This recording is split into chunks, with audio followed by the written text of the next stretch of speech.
Hello ನಮಸ್ತೆ ಸ್ನೇಹಿತರೆ, ಹೇಗಿದ್ದೀರಾ? ಎಲ್ಲರೂ ಚೆನ್ನಾಗಿದ್ದೀರಾ ಅಂತ ತಿಳ್ಕೊಂಡಿದ್ದೀನಿ. ಸೊ ರೇಷನ್ ಕಾರ್ಡ್ ಬಗ್ಗೆ ಒಂದು ಪ್ರಮುಖ ಮಾಹಿತಿ ಬಂದಿದೆ. ಸೊ ಇದನ್ನು ನಾವು ಪ್ರತಿ ಸಲನೂ ಹೇಳ್ತಾ ಇರ್ತೀವಿ, ಬಟ್ ತುಂಬ ಜನ ಕಿವಿಲಿ ಹಾಕೊಳೋದಿಲ್ಲ. ಸರ್ಕಾರ ಈ ಸಲ ತುಂಬ ಸ್ಟ್ರಿಕ್ಟಾಗಿ ಆರ್ಡ್ರನ್ನ ಕೊಟ್ಟಿದೆ ರೇಷನ್ ಕಾರ್ಡ್ ಇರೋರಿಗೆ.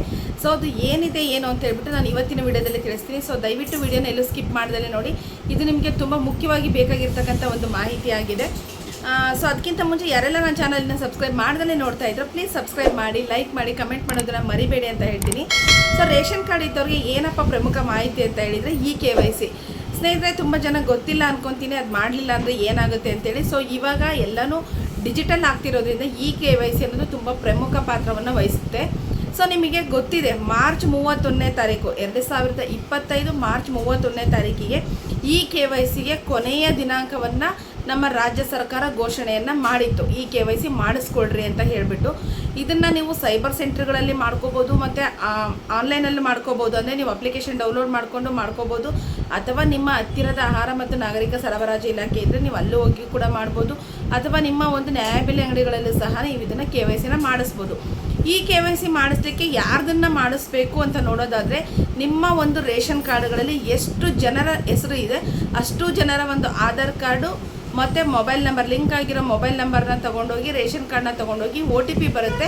ಸೊ ನೀವಲ್ಲಿ ಆಧಾರು ಮತ್ತು ರೇಷನ್ ಕಾರ್ಡನ್ನು ಲಿಂಕ್ ಮಾಡಬೇಕು. ಅಂದರೆ ನಾವು ಪ್ಯಾನ್ ಮತ್ತು ಆಧಾರ್ ಯಾವ ಥರ ಲಿಂಕ್ ಮಾಡಿದ್ದೆ ಅಲ್ವಾ, ಸೊ ಅದೇ ರೀತಿಯಾಗಿ ಆಧಾರ್ ಮತ್ತು ರೇಷನ್ ಕಾರ್ಡ್ ಎರಡನ್ನೂ ನಾವು ಲಿಂಕ್ ಮಾಡಬೇಕು. ಇದನ್ನು KYC ಅಂತ ಕರಿತೀವಿ. ನಿಮಗೆ LPG ಸಿಲಿಂಡರ್ಗೂ KYC ಮ್ಯಾಂಡೇಟ್ರಿ ಮಾಡಿದ್ದಾರೆ. ಸೊ ಅದಿಲ್ಲ ಅಂದರೆ ನೆಕ್ಸ್ಟ್ ನಿಮಗೆ ಗ್ಯಾಸ್ ಬರೋದಿಲ್ಲ, ಗೊತ್ತಿದೆ ಅಲ್ವಾ.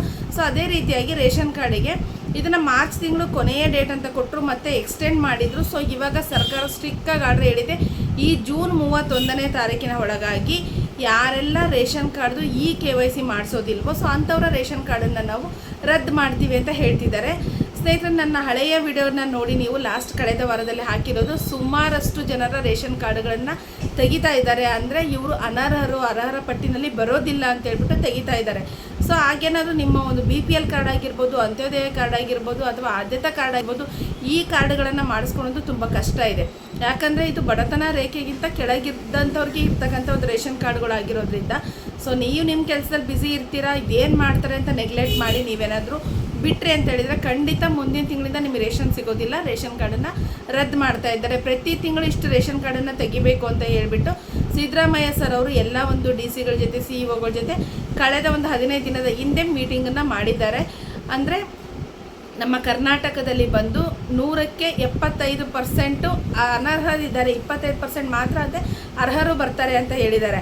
ಅದು ಎಷ್ಟು ಸುಳ್ಳು ಎಷ್ಟು ನಿಜನೋ ಗೊತ್ತಿಲ್ಲ. ಬಟ್ ಯಾಕಂತ ಹೇಳಿದ್ರೆ, ಅಂದರೆ ಇಲ್ಲಿವರೆಗೂ ಅವರೆಲ್ಲ ಸುಳ್ಳು ಹೇಳಿ ರೇಷನ್ ತೊಗೊಂಡಿದ್ದಾರೋ ಏನೋ, ನಿಜವಾಗ್ಲೂ ಇದು ನಂಬೋಕ್ಕೆ ಅಸಾಧ್ಯವಾಗಿರ್ತಕ್ಕಂಥ ನಂಬರ್ ಅಂತ ಹೇಳ್ಬೋದು. ಸೊ ಈ ಥರ 25% ಅವ್ರು ಮಾತ್ರ ಈ ಒಂದು BPL ಕಾರ್ಡ್ ಕೆಟಗರಿಗೆ ಬರ್ತಾರೆ ಅಂತ ಹೇಳೋದಾದರೆ, ಸೊ ಇವಾಗ ಅವ್ರು ಇದನ್ನೇ ಸ್ಟ್ರಿಕ್ ಮಾಡ್ತಾರೆ. KYC ಯಾರೆಲ್ಲ ಮಾಡಿಸಿಲ್ಲ ಅದನ್ನೇ ಸ್ಟ್ರಿಕ್ಕಾಗಿ ತೊಗೊಂಡು ರೇಷನ್ ಕಾರ್ಡ್ಗಳನ್ನು ಕ್ಯಾನ್ಸಲ್ ಮಾಡ್ತಾರೆ. ಸೊ ಒಮ್ಮೆ ರೇಷನ್ ಕಾರ್ಡ್ ಕ್ಯಾನ್ಸಲ್ ಆಯಿತು ಅಂತ ಹೇಳಿದರೆ ನೀವು ಮತ್ತೆ ಹೊಸ ರೇಷನ್ ಕಾರ್ಡ್ ಅಪ್ಲಿಕೇಶನ್ ಯಾವಾಗ ಬಿಡ್ತಾರೆ ಅಂತ ಗೊತ್ತಿಲ್ಲ. ಸೊ ಅದಕ್ಕೆ ಏನು ಪ್ರೊಸೀಜರ್ ಇರುತ್ತೆ ಅಂತ ಗೊತ್ತಿಲ್ಲ. ಮತ್ತು ರೇಷನ್ ಕಾರ್ಡ್ ಹೊಸ ರೇಷನ್ ಕಾರ್ಡಿಗೆ ಅಪ್ಲೈ ಮಾಡಲಿಕ್ಕೆ ಕೊಟ್ಟರೂ ಸಹ ತುಂಬ ಕಡಿಮೆ ಸಮಯನ ಕೊಡ್ತಾರೆ. ಸೊ ಆ ಸಂದರ್ಭದಲ್ಲಿ ನೀವು ಹೋಗಿ ಎಲ್ಲ ಡಾಕ್ಯುಮೆಂಟ್ಸು ತೊಗೊಂಡು ಸೊ ಅಲ್ಲಿ ಸಬ್ಮಿಟ್ ಮಾಡಿ ಆ ರೇಷನ್ ಕಾರ್ಡನ್ನು ನೀವು ಪಡ್ಕೊತೀರೋ ಅನ್ನೋ ಗ್ಯಾರಂಟಿ ಏನಿದೆ.